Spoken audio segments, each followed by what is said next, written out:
Hai, Assalamualaikum warahmatullahi wabarakatuh.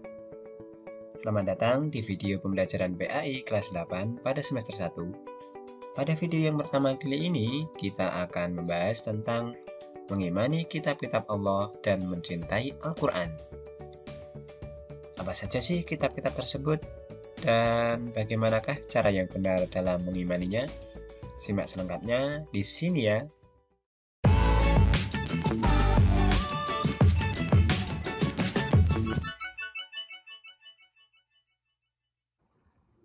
Mari kita renungkan sejenak, apa jadinya apabila kita menaiki kendaraan di jalan, namun tidak memiliki tujuan yang jelas. Kita hanya akan berputar-putar, tapi tidak tahu kemana akan pergi. Selain itu, kita hanya akan membuang-buang bahan bakar dan bahkan lama-kelamaan kita bisa tersesat. Demikian juga dengan kehidupan di dunia ini. Jika hidup ini tidak memiliki arah yang jelas dan tujuan yang benar, maka hanya akan menghabiskan usia tanpa memiliki manfaat dan kemudian tersesat. Oleh karena itu, Allah menurunkan kitab-kitabnya untuk menjadi pedoman ke umat manusia. Mulai dari kitab Taurat, Zabur, Injil, dan Al-Quran. Dimulai dari kitab Taurat terlebih dahulu. Kitab Taurat diwahyukan kepada Nabi Musa alaihissalam pada abad ke-12 sebelum Masehi atau 1200 tahun sebelum Masehi. Nama Taurat sendiri berarti hukum atau syariat. Pada saat itu Nabi Musa alaihissalam diutus oleh Allah Subhanahu wa taala untuk berdakwah kepada Bani Israel yang telah ia bebaskan dari cengkraman Fir'aun. Adapun bahasa yang digunakan dalam kitab Taurat ini adalah bahasa Ibrani. Sebagai Muslim, tentu kita wajib mengimani kitab Taurat ini sebagai wahyu dari Allah Subhanahu wa Ta'ala. Karena Allah telah menerangkan dalam Al-Quran, tepatnya pada Quran Surat Al-Mu'minun ayat 49, yang bunyinya, A'udzu billahi minasyaitonir rajim. Walaqad atayna Musal kitaba la'allahum yahtadun. Dan sesungguhnya telah kami berikan Alkitab Taurat kepada Musa agar mereka Bani Israel mendapat petunjuk. Adapun pokok-pokok ajaran yang ada dalam kitab Taurat yang diturunkan di Bukit Sinai tersebut adalah sebagai berikut. Yang pertama, perintah mengesahkan Allah. 2. Larangan menyembah berhala atau patung, yang mana pada saat itu Bani Israel disesatkan oleh Samiri yang membuat patung anak sapi dari emas. Yang ketiga, larangan menyebut nama-nama Allah dengan sia-sia, misalkan bersumpah atau berjanji atas nama Allah tapi tidak ditepati.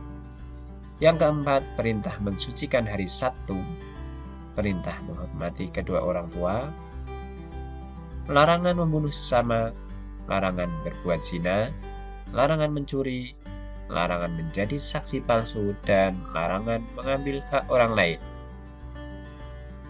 10 perintah dan larangan tersebut dikenal dengan istilah The Ten Commandments. Selanjutnya ada kitab Zabur. Kitab Zabur diturunkan Allah Subhanahu wa taala kepada Nabi Daud alaihissalam untuk Bani Israel atau umat Yahudi. Kitab ini diturunkan pada abad 10 sebelum Masehi atau 2 abad setelah Taurat, tepatnya di daerah Yerusalem. Adapun kitab ini ditulis dengan bahasa Kipti. Allah berfirman, A'udzu billahi minasyaitonir rajim. Wa rabbuka a'lamu bima fis samawati wal ard. Wa laqad faddalna ba'dhan nabiyyina 'ala ba'din wa ataina Dawuda zabura. Dan Tuhanmu lebih mengetahui siapa yang ada di langit dan di bumi. Dan sesungguhnya telah kami lebihkan sebagian nabi-nabi itu atas bagian yang lain. Dan kami berikan kitab Zabur kepada Daud. Quran Surat Al-Isra ayat 55. Setelah kitab Zabur, turunlah kitab Injil. Kitab Injil diturunkan kepada Nabi Isa alaihissalam pada permulaan abad pertama Masehi atau 11 abad setelah kitab Zabur diturunkan.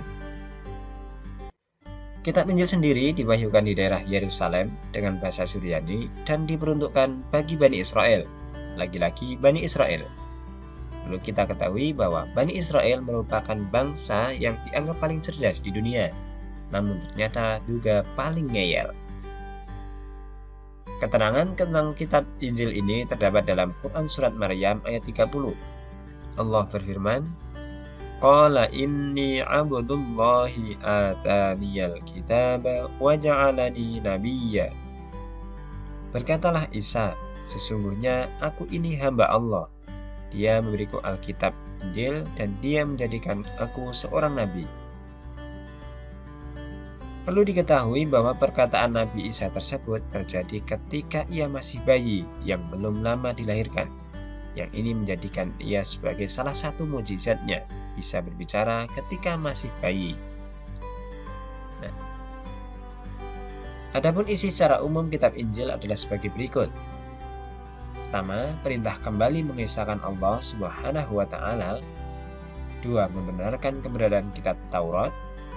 3. Menghapus beberapa hukum dalam kitab Taurat yang tidak lagi sesuai dengan perkembangan zaman. Yang keempat, menjelaskan bahwa kelak akan datang kembali Rasul setelah Nabi Isa alaihissalam, yaitu Nabi Muhammad Shallallahu Alaihi Wasallam. Di samping ada di kitab Injil, penjelasan ini juga terdapat dalam kitab Taurat. Kitab yang terakhir adalah kitab Al-Quran. Kitab Al-Quran merupakan kitab yang diturunkan Allah Subhanahu wa Ta'ala kepada Nabi dan Rasul kita yang terakhir, yaitu Nabi Muhammad Shallallahu Alaihi Wasallam. Al-Quran sendiri diturunkan pada abad ke-7 Masehi, yaitu sekitar 611 sampai 632 Masehi. Al-Quran diturunkan sebagai penyempurna dan pembenar bagi kitab-kitab sebelumnya. Allah berfirman, A'udzu billahi minasyaitonir rajim. Nazzala 'alaikal kitaba bil haqqi musaddiqan lima baina yadayhi wa anzalat taurata wal injil. Dia menurunkan Alkitab Al-Quran kepadamu dengan sebenarnya, membenarkan kitab yang telah diturunkan sebelumnya dan menurunkan Taurat dan Injil. Quran Surat Ali Imran ayat 3.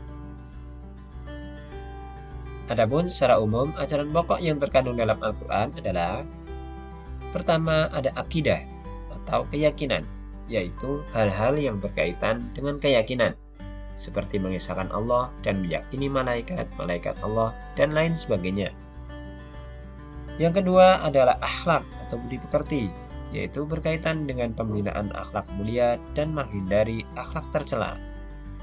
Yang ketiga ada ibadah, yakni yang berkaitan dengan tata cara beribadah seperti sholat, zakat, dan ibadah yang lainnya. Keempat, ada muamalah, yakni berkaitan dengan tata cara berhubungan kepada sesama manusia.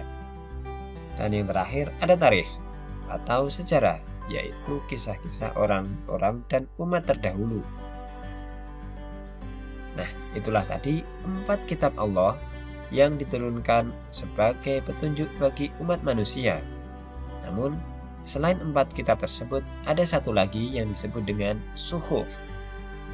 Apa itu suhuf? Suhuf yaitu lembaran-lembaran terpisah yang berisi wahyu dari Allah Subhanahu wa Ta'ala. Suhuf memang tidak tertulis secara rinci dan juga setebal kitab yang 4 tadi, melainkan suhuf hanya berupa lembaran-lembaran yang isinya memang benar-benar wahyu dari Allah. Hal ini tercantum dalam Quran Surat Al-A'la yang bunyinya, Inna hadza lafis suhufil ula, suhufi Ibrahim wa Musa. Sesungguhnya ini terdapat dalam kitab-kitab yang dahulu, yaitu kitab-kitab Ibrahim dan Musa. Quran Surat Al-A'la ayat 18-19.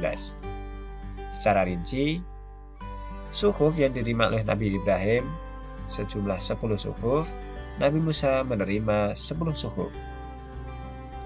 Yang menjadi pertanyaan selanjutnya adalah, bagaimana cara yang benar dalam mengimani kitab-kitab tersebut? Cara yang benar untuk mengimani kitab-kitab tersebut plus suhuf tadi, yang pertama, kita meyakini dengan sepenuh hati bahwa kitab-kitab tersebut asalnya dari Allah Subhanahu wa Ta'ala. Kedua, Boleh mempelajari kitab-kitab Taurat, Zabur, Injil, namun tidak untuk diamalkan. Karena dalam Islam, kitab-kitab tersebut sudah tidak berlaku semenjak turunnya Al-Quran. Yang ketiga, wajib bagi umat Islam untuk bisa membaca, mempelajari, dan mengamalkan isi dari Al-Quran. Karena ini adalah pedoman hidup dan arah tujuan kita di dunia ini. Yang keempat, meyakini bahwa Al-Quran terjaga kemuliaannya hingga akhir zaman atau kiamat. Allah berfirman, "Inna nahnu nazzalna dzikra wa inna lahu lahafizun." Sesungguhnya kamilah yang menurunkan Al-Quran dan sesungguhnya kami benar-benar memeliharanya. Quran Surat Al-Hijr ayat 9. Nah, itulah cara mengimani kitab-kitab Allah yang sudah diturunkan sejak zaman dahulu hingga sekarang. Semoga video kali ini memberikan manfaat untuk kita semua. Sampai jumpa di video berikutnya. Wassalamualaikum warahmatullahi wabarakatuh.